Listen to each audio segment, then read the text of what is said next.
Just one more day here as we head into the late stretches of summer 2019. Need to Know Morning Show rolling into hour number 3. At this time tomorrow, we're going to be visiting with Brian Beschi. He's with Studio 7 Productions, and he is in the CEO Spotlight, brought to you by Voller Insurance. At Voller, their employee benefit specialists work closely with your employees to make sure that they see the full value of the benefits that your organization provides. So that's tomorrow on the Voller Insurance CEO Spotlight here on AM 1100 The Flag, WZFG. You can always weigh in on our conversation. Anytime you've got something on your mind, you can call us at 701-271-1100, or you can email us, studio@flagfamily.com. The phone line is brought to you by Consolidated Communications. Make Consolidated your partner for voice, data, and internet solutions.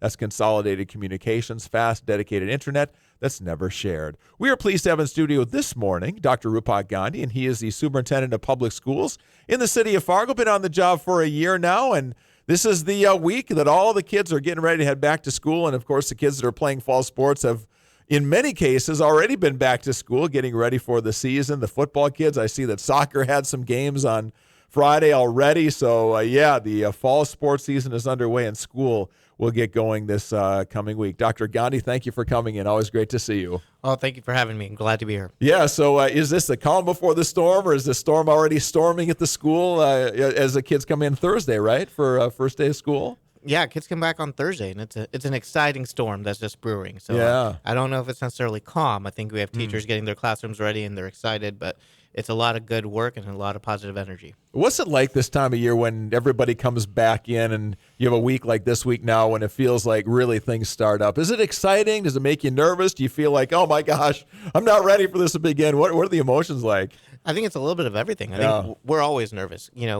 Every single day is a new day for our students. So it's an exciting time, but this time of year is just so exciting. It's so great to even driving into the studio this morning, just seeing all the kids out on the football field getting ready to start the school year, or seeing teachers getting ready for their classrooms, or seeing all of our staff throughout the entire organization just get ready to greet over 11,000 students on Thursday. There's nothing more exciting than that. Now, you either have had or you will have kind of a big teacher day. You bring in a speaker and kind of make a big deal.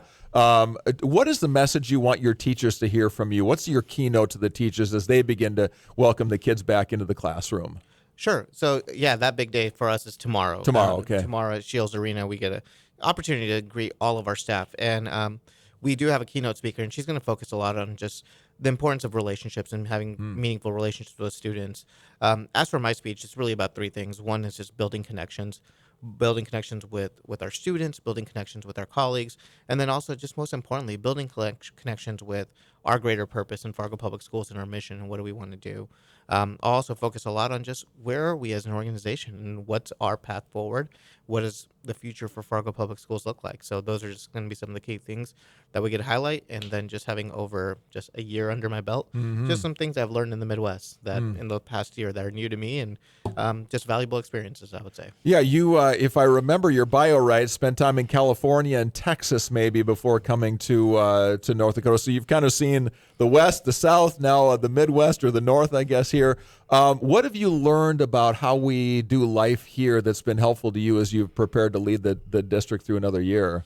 And I'll share a little bit about this tomorrow too, but every time someone asks me, how's it been? How's Fargo? How's life in the Midwest? I'm always quick to say it's great. And I think I've started to reflect on why is that always the first reaction? And it's really because the people make the place. And I have never met the dedicated professionals that we have in Fargo Public Schools, everyone from our nutrition service workers to our teachers to our administrators, they all have never once questioned their intent. Everyone's here to provide opportunities, meaningful opportunities for our students, just the most profound and meaningful people I've ever met, and just a great atmosphere to be part of. When the kids come back on Thursday, they will bring their lives along with them. They will bring their experiences, their backgrounds, their home life, everything. We also know that in our country right now, 1 in every 5 adults has a diagnosable mental health condition, mental illness. We believe those same numbers, if you talk to the experts, are probably about right among young people, maybe even a little bit higher. How is the district preparing to meet the needs of not just reading, writing, arithmetic, but the things that are going on in the heads of our young people as they walk in the door? Absolutely. And, this is, I don't want to say it's new to schools, but at the level that we're seeing students coming in, that need just variety of services around mental health, or how much schools need to adopt mental health in part of their daily instruction. I think that is a newer model for us at a greater volume than it has been in the past. And so we're doing a variety of things. I think in Fargo Public Schools, we have learned that our students are coming in sometimes with more adverse child experiences or more trauma than ever before. So this past year, we worked on rewriting a lot of our policies that allow outside mental health services to come into our schools as well. But then we're also looking at different things of whether it's contracting with mental health specialists to provide different therapeutic services for our students in the schools, changing some of our schools' models, or at least one of our schools' models, to a wraparound school model, so students and parents and community members have access to some of the resources that they get through social services or North Dakota's Department of Human Services at the school level itself. And then just looking at how do we incorporate the umbrella term of social emotional learning Mm. into our instruction. So at all of our buildings over the course of the next 4 to 5 years, we're going to work towards making sure that all the students within their daily instruction receive some sort of social emotional learning curriculum that's embedded into their core standards of reading, math, arithmetic, science, and social studies as well. So those are just some of the things that we're focusing on as a school district. I have been impressed. My kids have been Fargo Public School kids. I've got a daughter who is going to be a senior at Davies this year, and this will be her last year in the system. But I don't know, 5, 6 years ago, when my son was just kind of going through the junior high years, I started to notice that there was a real significant effort, at least from what I could tell, walking through the halls about bullying. And you were asked the posters up, is it true? Is it fair? Is it kind? The questions that you want to ask. And I sensed that when I went into the schools, that at least the way the kids behaved to each other in the hallways was pretty cordial. But we noticed that there were still a lot of bullying issues online, the cyberbullying and things like that. Is it true that kids can be one way in person, but very different when they're behind the scenes with their gadgets? I imagine that is.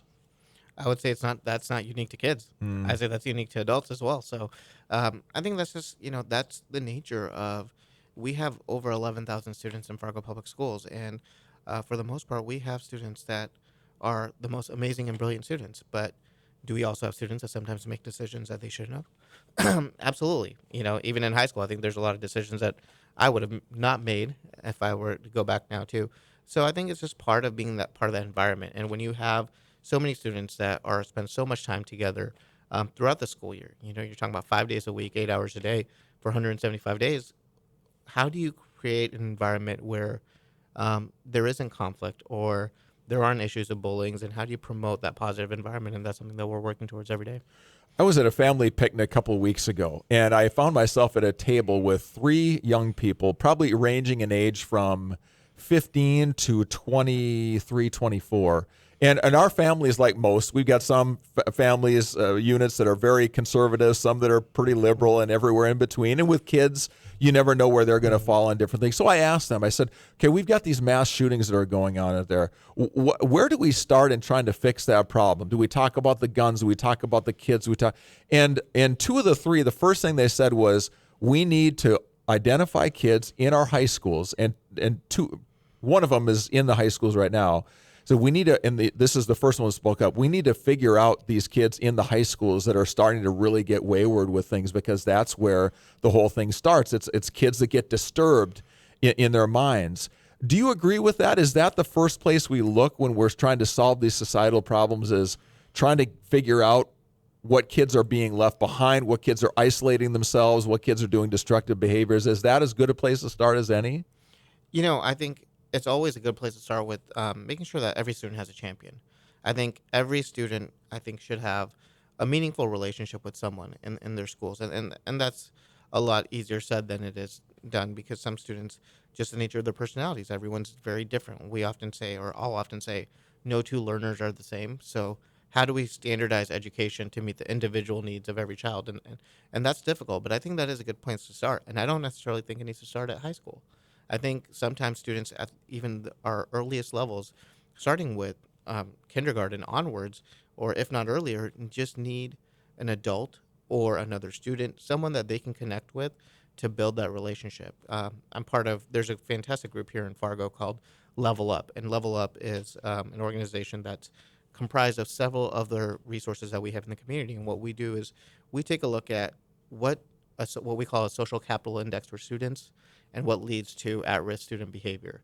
And the higher a student's social capital index, which consists of the amount of participation they have in school, a connection they have with an adult, their relationship with their parents, the less likely they are to demonstrate at-risk student behavior. So I think those are just some of the areas where we can start when we talk about such a broad issue. So let's get real and let's get specific about this. How do you go after a kid and reach out to him and pull him out of the muck, if you will, when you know that he's drifting into, and your teachers know, they know the kids that some doesn't seem right with Johnny or Janie. How do you go get that kid and bring them back and try to level them up with the term that you used a minute ago? Sure. And, I think first and foremost, it can't just be one person. I think it's almost unfair for just to put the expectation on our teachers to say, identify a student that could potentially be struggling and then find all the solutions for them. I think this is a community issue, and we need to work together to say, how can we collaborate to provide resources and services for a student? Like a teacher every single day has 20 plus students in their classroom. So how can they build the relationship with the student? And when they do something, who can they refer them to? Or how can the building administrators work with that teacher and community service providers to say, let's get the parents involved. Let's get everyone else that we need to get involved, and let's follow through and see what can we do to make sure that this child is getting the supports that they need, and then transition them back to an environment where they can be successful versus just tracking them or labeling them and then putting them aside. So how do you get specific about that? Do you have a list of 6 steps to follow when you're a teacher and you start to sense that something is wrong that you encourage the teachers to do? Because what you said, I think, is a good answer, but it's a theoretical answer. What do you do specifically for what are the expectations and what do you encourage them to do to really take that first step? Sure. So in Fargo Public Schools, specifically, we have positions called SWIFT, Student Wellness Family Facilitators. And their primary purpose is to really connect students and families when they're referred to by when students and families are referred to by teachers or administrators to outside services. One of the tools that we use, and this is very common amongst many schools, is called the ACEs tools. ACE stands for Adverse Childhood Experiences. And that's really a screening tool that allows you to say, are there adverse childhood experiences that this child may have gone through that might result in trauma, or different types of behaviors that kind of result in the need for outside mental health services. So we have a process where teachers or administrators can refer a student to a SWIFT. SWIFT can connect them to the families or outside agencies and then follow through accordingly. So that's the first step. I'm a teacher and I've got a classroom of 20 kids and I notice that Jimmy used to be a bright, outgoing, effervescent kid. Now he's sinking back in. I see signs I don't like, a dark look in his eyes. Is that what I'm doing? I'm calling the SWIFT coordinator at the school? Or working with my administrators to do that. Absolutely. That's a step that we can take. Okay. Yep. So how do you talked about the ACE, identifying, how do you know that? How do you know that Steve is a child and he's been abused or he's been neglected or whatever? How do you get that information so you can put them on your radar? So when we use ACE is a tool. It's a research-based tool that it's a survey tool that you take with the student. And in that screening tool, they do ask questions that would allow you to say, okay, has the child experienced? Okay, so as they're starting the school year, you're asking them questions about these things. You're having them fill out a survey of some kind? Yeah, it's not a universal survey that we do blanket across the board, but when we need to use that tool, we will. If a student's been, for whatever reason, if a student's been referred. So it could be a change in behavior. It could be just different issues that we're seeing, or oftentimes, most often, our students are connecting with our staff, whether it's a principal or a teacher, and they will just share that things aren't going well at home, or I have an experience, or I'm struggling with something, and that's when we'll work with our counselors, with our SWIFTs, and the outside agencies that we need to provide those services, and that's when we'll use tools like ACEs to screen those students. It's not a universal screening tool that we give for all students now. Do you feel like there's I'm hearing you say a lot of really good things, the resources you have available. Do you feel like your teachers and people that are working in those classrooms, that they know what to do? You've got tools, you got things that are available, but do you feel like the teachers that are in your classrooms, they know what the first step to take is when they sense that there's some danger or trouble here? No, I don't think so. I think that's an area for growth for us. Not just for us as a school district, but I think just for all school districts across the board. I think mental health has increased. The need for mental health supports in schools has increased over the last couple of years at a very drastic level. And then it's also been an addition, and not a bad addition, to the caseload of educators. Educators come into school and they go to school prepared to provide instruction, and now this is a whole different dynamic that impacts instruction.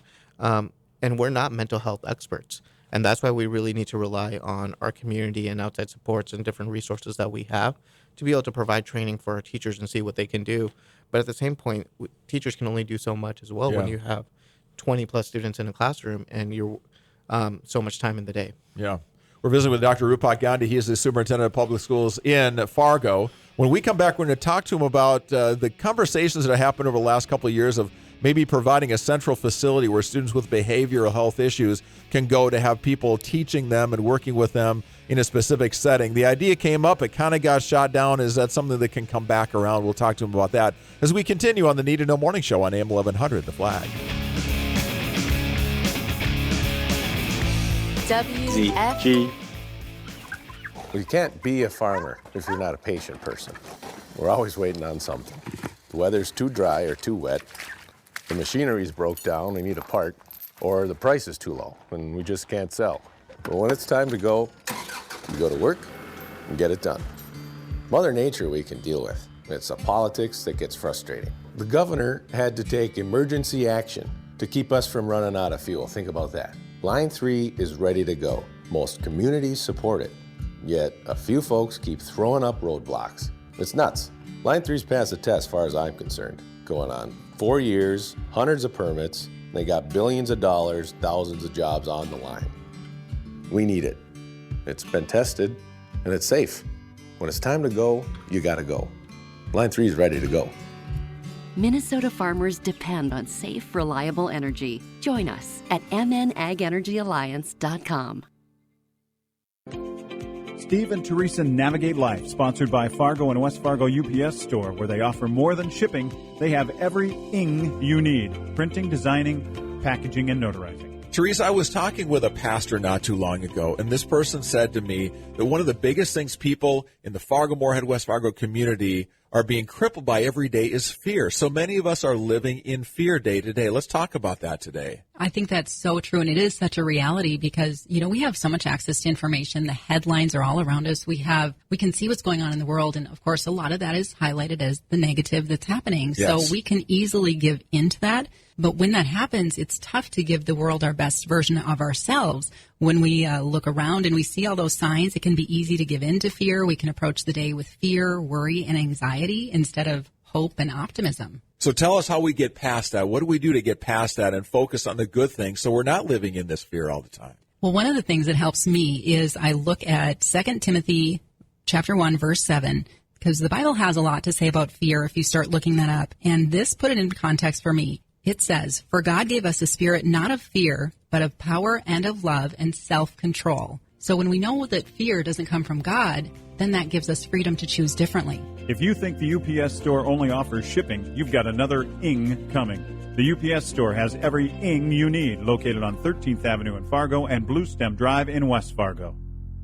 Hi, this is Kevin Pfeiffer with Pfeiffer's Auction Company. Pfeiffer's upcoming land auctions include crop, pasture, and hunting land auctions in Grand Forks, Stark, Stutzman, Williams, Dunn, Morton, Bottineau, Slope, Oliver, McLean, Richland, Mercer, Nelson, Bowman, and Ramsey counties in North Dakota, Traverse County in Minnesota, Dewey County in South Dakota, and farm and construction equipment retirement auctions in Bismarck, Williston, Hague, Bowman, Dickinson, and Steele, North Dakota, and Ada, Minnesota. View all of these great auctions at Pfeiffer's.com.